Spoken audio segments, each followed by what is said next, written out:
والا کوئی نہیں. قرآن بتا آج سے اگر آپ اس طرز پہ نماز پڑھیں نا تو پھر آپ سوچیں گے کہ ان صلاۃ تنہا عن الفحشاء والمنکر. دو باتیں ہوں گی جب آپ اللہ کے سامنے کھڑے ہوں گے اس استحضار سے تو گناہ سے آپ کو شرم محسوس ہوگی.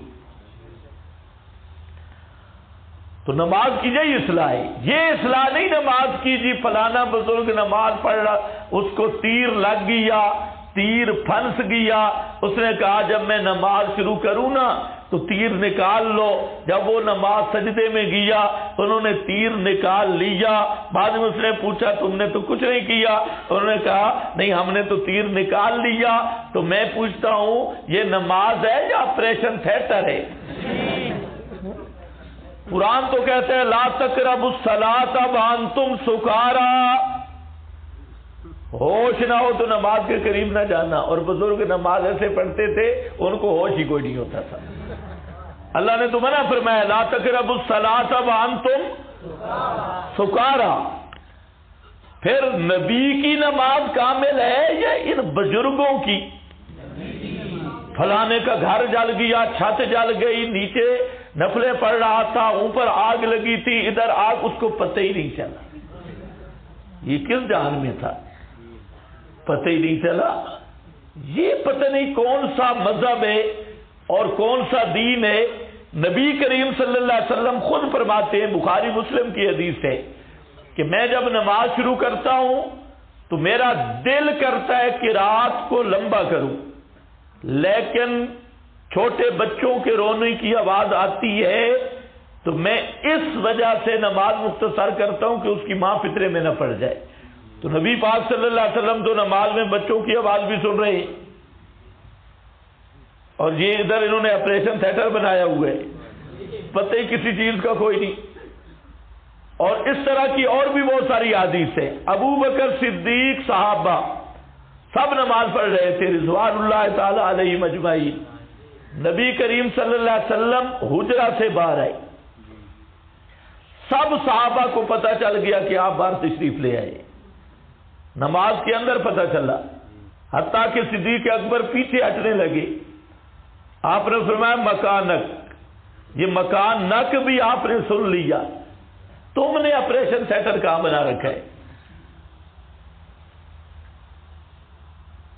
صوفی بیٹھ کے سوچتے ہاں ایسی ہو نا بالکل کسی چیز کا پتہ نہ چلے.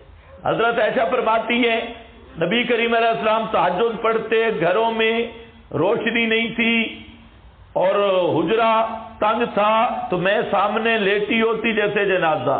یہ بخاری ہے. اور جب آپ سجدہ کرنے لگتے میرے پاؤں پہ ہاتھ لگاتے میں پاؤں سکیڑ لیتی آپ سجدہ کرتے. اور تم نے کیا بنائے؟ یہ بناوٹی کہانیوں کے پیچھے نہ جاؤ. نماز کا استحضار یہ آپ کو میں بتا دوں اس سے اوپر کسی میں طاقت ہی نہیں. یہ جو ہے نا اتنا تصور اتنا استحسان کہ جو آپ پڑھ رہے ہیں آپ کا اتنا دھیان پوری نماز میں ایک دفعہ بھی ہو کہ اللہ میرے ان کلمات کو سن رہا ہے. اس تصور کو برداشت کرنا بہت مشکل ہے.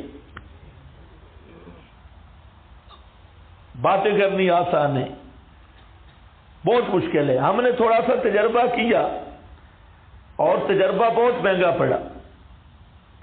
یہ قابل برداشت چیز ہی نہیں.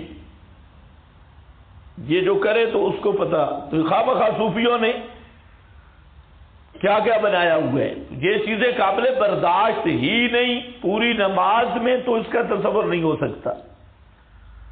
کر کے دیکھیں بجلی سے بھی سخت کرنٹ لگتی تو نہیں ہو سکتا. ہمت ہی نہیں. تو بہرحال کم از کم الفاظ معانی اور جب شروع کرنے لگے یا رکوع قیام میں اتنا تصور کہ اللہ میرے ان تسبیحات ان قرات ان حرکات کو دیکھ رہا ہے عقیدے کی حد تک یہ ہو تو یہ نماز کامل ہے اور احسان کامل ہے، اس سے اوپر فی الحال گفتگو مناسب نہیں۔ دیکھو